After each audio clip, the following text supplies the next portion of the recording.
Rindukan nanti ketika masuk surga dua aja, saat zikir salat, yang paling dirindukan lagi saat kita ngaji ma'rifatullah. Saat-saat itu yang akan dikenang, zikir salat, ma'rifatullah, mengenal Allah. Kita akan merindukan itu, ya. Dan kita menyesal, ya Allah, kenapa dulu hidupku tidak dihabiskan untuk mengenang Engkau di dunia, untuk bermakrifat kepada Engkau, untuk salat kepada Engkau di dunia. Dari online. Taib. Wah, canggih amat antum pakai online. Baik, ini ada berapa waktu lagi?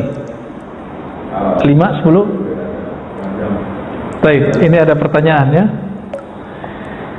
Pak Lukman Hakim, Pak Ustadz, syukran materinya. Bagaimana realisasi ibadah mahdhah? Ibadah mahdhah itu ibadah murni dengan ghairu mahdhah, ibadah yang tidak murni. Contohnya ngaji. Ngaji ini kan ghairu mahdhah. Apalagi kita kerja niatnya menafkahi keluarga, itu ibadah, Pak. Itu ibadah juga. Disebut ibadah ghairu mahdhah, ibadah yang tidak murni. Apa yang kita harus lakukan dalam merealisasikan ibadah mahdhah dan ghairu mahdhah, ya? Di mana kebanyakan kami adalah orang awam. Nah, jadi beliau lagi bertanya tentang cara menerapkannya. Allah berfirman ya dalam Al-Quran, wa ma khalaqtul jinna wal insa illa liya'budun. Masih ingat ayatnya? Tidaklah aku ciptakan jin dan manusia kecuali untuk ya'budun. Ya'budun secara harfiah artinya menyembahku, tapi berkali-kali saya menerjemahkan ya'budun artinya mengenalku. Ibadah mahdhah, ibadah fisik kita dan kolbu, itu sholat, zakat, haji, umrah, sholat sunat, ya. Ibadah ghairu mahdhah ini ibadah yang isinya untuk mengisi rohani, tapi kadang-kadang fisik kita nggak kebawa.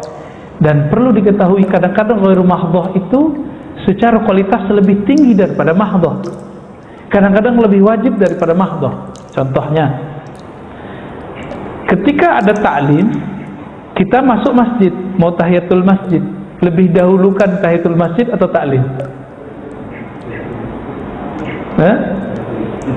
Tahiyatul masjid apa ta'lim? Tahiyatul masjid sunat nggak? Ta'lim itu wajib atau bukan? Wajib, cuma dia ghairu mahdhah. Wajib tapi ghairu mahdhah, gitu Pak. Nah, nanti bisa diterapkan semuanya nih ya, termasuk sholat syuruk. Tapi antum terserah ya, kita tidak paksa. Kalau mau sholat silakan, cuma kalau ngikutin ilmunya, kajian masih berjalan lalu syuruk masuk, nah, tinggal pilih yang sunat atau yang wajib gitu. Itu nggak masalah ya. Terus apa saja yang kita niatkan untuk Allah, untuk membantu hamba-hamba Allah, keluarga kita kan hamba Allah, maka itu ibadah ghairu mahdhah. Apalagi kalau bapak ini kerja, niatkan saya nanti mau zakat dari kerjaan ini. Udah Pak, itu dari awal berangkat sampai bulan besok dapat gaji, itu semua dihitung ibadah, ya, dihitung ibadah semua. Tapi ingat juga, ada ibadah mahdhah karena niatnya tidak benar, itu nggak dapat apa-apa. Saya sholat supaya disebut ahli ibadah, ya. Saya ngajar, baru mahdhah nih. Saya ngajar supaya disebut orang alim, supaya disebut ustadz sunnah, ustadz aswaja, ya. Nah ini ibadah ghair mahdhah, ataupun mahdhah nggak dapat apa-apa saya. Ya, paling-paling dapat honor, pulang-pulang cuma dapat honor, nggak dapat pahala saya. Nah, inilah kejadian guru-guru di madrasah, kiai-kiai di pesantren. Kalau mereka tidak main kolbunya di sini, realisasi mahdhah-mahdhahnya tidak berhasil. Tujuan dia mengenal Allah tidak berhasil. Tadi coba diartikan, aku ciptakan jin manusia, tidaklah aku ciptakan mereka kecuali untuk mengenalku. Maka semua aktivitas mengenal Allah itu adalah wajib. Mau bentuknya ta'lim, mau bentuknya zikir, mau bentuknya sholat, Maka kita nggak perlu benturkan. Kalau ada teman kita tadi waktu masuk masjid dia sholat sunat dulu, padahal kita kata alim, nggak masalah Pak, biarin. Kenapa? Mungkin dia menganggap itulah mengenal Allah, nggak ada masalah. Sama misalnya antum lagi taklim masuk syuruk, ada orang sholat sunat, berarti mungkin itu pemahamannya, itu tidak masalah juga. Tapi kalau ngikutin ilmu ma'rifatullah, mengenal Allah sesaat itu lebih afdal dari 1000 rakaat. Dalilnya mana? Ada dalam Sunan Ibnu Majah, ya. Dalam Sunan Ibnu Majah disebutkan 2 riwayat. Satu riwayat menyebutkan satu bab ilmu lebih utama daripada 100 rakaat. Di riwayat kedua lebih utama daripada 1000 rakaat. Satu 100, satu 1000. Ini cuma menunjukkan kualitas. Tergantung ilmunya ngarahin kemana nih? Ngarahin mengenal Allah atau mengenal selain Allah. Jika mengenal Allah, maka satu nafas yang kita tarik saat kita ngaji lebih afdol daripada 1000 nafas yang kita tarik waktu kita ibadah. Berarti ibadah ini 2. Ibadah fisik bernama ya kita sedekah, kita sholat. Ada ibadah ruh. Apa ibadah ruh? Ma'rifatullah, mengenal Allah SWT. Nanti Pak, kalau Allah izinkan kita masuk surga, Bapak akan ingat kalam saya ini. Kalau kita masuk surga, amin.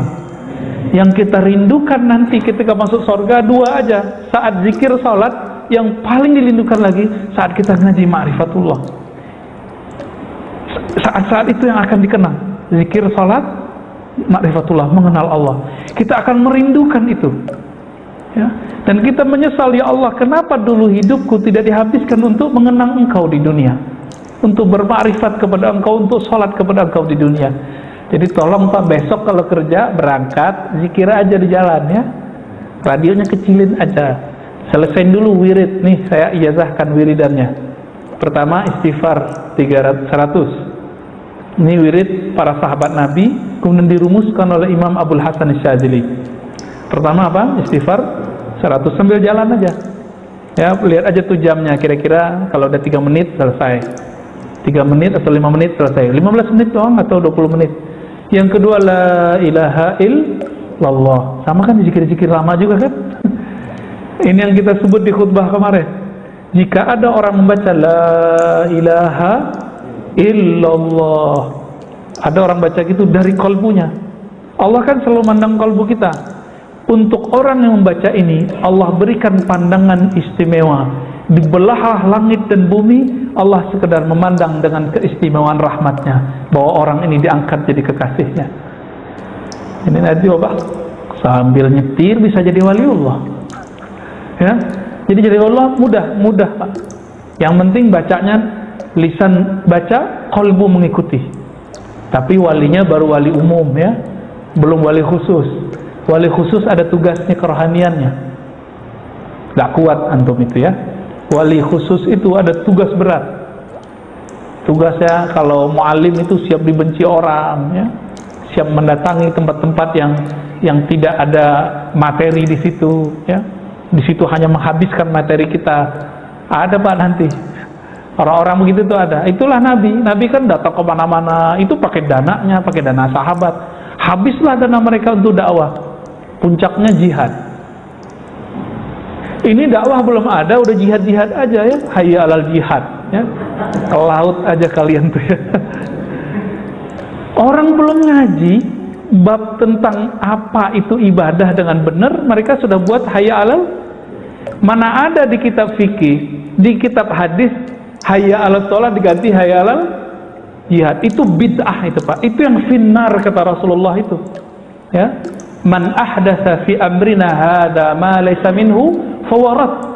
Yang membuat-buat hal-hal yang tidak dilakukan, yang tidak ada dasarnya dalam agama ini, tertolak. Kullu bid'atin dalalah wa kullu dalalatin finnar. Ya, hadis Tirmizi. Di Imam Muslimnya, iyyakum wa muhdatsatil umur. Jauh-jauh perkara baru. Apa itu? Kullu muhdatsatin bid'ah. Segala sesuatu yang baru yang tidak ada dalilnya bid'ah. Nah, ini bahaya ini. Semangat jihad tapi nggak pakai ilmu. Karena nggak punya makrifat jihad. Jadi jihad itu ada makrifatnya juga. Sehingga jelas kita berjuang untuk apa. Dengan cara apa? Kapan waktunya itu ada. Main buru-buru aja Imam Mahdi keluar ya. Belum Pak, tunggu dulu, Imam Mahdinya masih sembunyi. Ya, masih disembunyikan Allah. Sabar-sabarlah ya. Pertanyaan kedua, Nabi Muhammad kan maksum, tidak punya dosa. Dosa apa yang ditobatkan, yang beliau baca saat istighfar? Itu dosa yang disebut dalam hadis, innahu la yughanu ala qalbi. Hadis ini sahih ya. Sesungguhnya ada ghain yang menutupi kalbuku. Apa arti ghain? Nurun, cahaya yang menyilaukan kalbu Nabi. Fa'atubu ilallah wa astaghfiru ilaihi 70 marrah. Maka aku bertobat minta ampun kepada Allah 70 kali. Jadi Nabi dapat nur ilmu, nur dibukakan alam langit, alam bumi Pak kepada Nabi. Ketika Nabi melihat itu, Nabi istighfar. Kalau kita kan pengen ya, penasaran ya ngeliat alam lainnya. Bener. Penasaran nggak ngeliat surga? Nabi ngeliat surga itu yang disebut ghaib. Nabi ketika dibukakan oleh Allah, tersingkaplah ini surga, ini neraka. Disebutkan dalam hadis Imam Tirmizi, Imam Bukhari. Ketika Nabi lagi mimpin sholat, tiba-tiba beliau maju ke depan dan tangannya kayak memetik sesuatu, tapi tiba-tiba beliau mundur, kayak ketakutan sesuatu. Ketika sholat beliau cerita, tahukah kalian kenapa aku maju dan ingin memetik sesuatu? Aku melihat ada pohon-pohon surga dan buah-buahannya. Tiba-tiba aku ingin metiknya. Lagi sholat tuh. Coba kalau imam kita begitu kan, sholatnya nggak selesai-selesai Pak. Tiba-tiba dalam waktu sekejap berubah. Allah ganti, yang dilihat Nabi adalah neraka. Maka beliau mundur. Nah, Nabi memandang itu tersilaukan oleh akhirat. Ini yang disebut ghain. Maka Nabi minta ampun karena beliau sempat terobsesi ngambil buah-buahan surga. Itu aja Nabi istighfar ya. Kalau kita pengen surganya ya, maka istighfar kita masih jauh di bawah istighfarnya Nabi Sallallahu Alaihi Wasallam. Kira-kira begitu. Jadi Nabi tidak ada dosa fisik, udah nggak ada. Yang meyakini Nabi berdosa, dosa kecil, itu Syekh Ibnu Taimiyah. Maka dibantah, masuk penjara beliau di zaman hidupnya. Dalam kitabnya Majmu' Fatawa beliau mengatakan Nabi terpelihara dari dosa besar tapi tidak dosa kecil. Ini kekeliruan besar beliau, dikritik oleh para ulama. Pertanyaan terakhir, Ustadz, maaf tadi Ustadz mencontohkan kisah wanita yang hina ya, dan seekor anjing yang mendapatkan rahmat. Apakah kejadian yang akhir-akhir ini sedang viral, seorang artis yang mengenal ulama besar bisa masuk ke kategori ini? Kira-kira gimana Pak?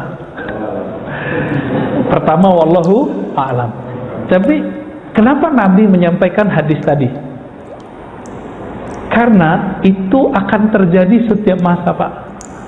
Setiap masa ada perempuan yang begitu nggak? Setiap masa ada ahli fikih yang ganas nggak? Ada. Tapi kalau dia main-main aman neraka, saya juga takut juga Pak. Ya, dia bilang apa tentang neraka? Biar gue masuk neraka gitu ya. Itu saya juga serem. Ya, kita berharap dia tobat lah. Kita juga tobat. Pintu tobat kan masih terbuka. Ya, masih terbuka. Ya, jangan deh ngomong-ngomong begitu, bahaya. Ya. Kenapa? Kata Nabi, al-bala muwaqqalun bil kalam. Bala, bencana, azab itu kadang-kadang diturunkan asbab kalam. Ini kita kasih pesan aja dia ya. Dia kan orangnya dermawati itu, dermawan ya, suka ngasih ya, mirip-mirip itulah. Cuma kok ngomong begini nih, bisa rontok lagi amalannya ya. Kita nggak boleh memandang rendah Pak, siapapun nggak boleh. Saya minta ampun kepada Allah jika saya memandang rendah siapapun, baik yang sefaham, tidak sefaham, yang taat ataupun maksiat. Ini yang kita sebut hijab. Jadi hijab itu dibagi dua Pak. Allah itu menguji kita dengan dua jebakan. Satu, jebakan taat, disebut hijab cahaya. Yang kedua, jebakan maksiat, disebut dengan hijab kegelapan. Kalau orang terjebak dengan taatnya, dia akan merasa suci. Saya merasa lebih suci ini dari orang. Sama, orang terhijab dengan nasabnya bisa merasa nasabnya menjamin hidupnya. Hati-hati juga nih para habaib, hati-hati juga. Walaupun antum itu keturunan Rasulullah, nanti yang akan memutuskan Sayyidah Fatimah. Sayyidah Fatimah kan dapat laporan nanti siapa cucu-cucunya yang mengikuti ajaran Nabi. Yang nggak diikutin dipecat pak kehabibannya. Tapi karena kita nggak tahu, kita serah saja kepada Allah. Maka jika ada habaib yang aneh-aneh, kita diam aja pak. Kita serahkan kepada yang ahlinya. Sudah ada yang ngurus. Ya, dulu waktu saya ketemu dengan seorang kawan saya Habib, dia bilang, udah Ar-Razi yang habaib urusan kita Alawiyah. Ya sudah, semenjak saat itu saya nggak mau ngerecokin masalah para zuriat Nabi Sallallahu Alaihi Wasallam. Ya, mau Syiah mereka, mau ekstrim, kita nggak mau urus. Itu sudah ada yang ngurus. Jadi bapak ibu tolong jangan nyinyir kepada zuriat Nabi. Ya, kenapa? Kan mereka punya nasab. Nasab Nabi ini jaminannya langsung dari Rasulullah Sallallahu Alaihi Wasallam. Kullu nasabin in qata'a ila nasabi. Semua nasab terputus kecuali nasabku. Itu jaminan dari Nabi. Paling kita 4 buyut ke atas. Kalau mereka sampai ke Nabi Adam bisa dikejar pak. Itu ajaibnya. Maka jika ada zuriat Nabi yang aneh, cukup tidak disenangi perbuatannya, jangan pernah ta'nun fin nasab, meragukan nasabnya. Tolong, ini adab kita ya. Baik. Cukup? Ya, fadal. Mengenai kita ada pendapat melihat diri kita itu hakikat, tapi orang lain syariat. Itu maksudnya gimana? Iya. Mungkin barangkali pertanyaannya tadi tentang melihat diri hakikat ke orang lain syariat, itu mungkin ayatnya surat Zariyat juga itu ya, wa fi anfusikum afala tubsirun. Di dalam dirimu, wa fi, kan di dalam dirimu, apakah kamu tidak memandang, tubsirun. Nah, ini yang disebut pandangan tadi, hakikat ya. Istilah syariat, tarekat, hakikat, ma'rifat itu istilah ulama. Kalau bahasa kita sederhana ya, syariat itu pakaian tubuh, tarekat itu latihan jiwa, hakikat itu pencapaian kolbu, ma'rifat itu kebahagiaan ruh.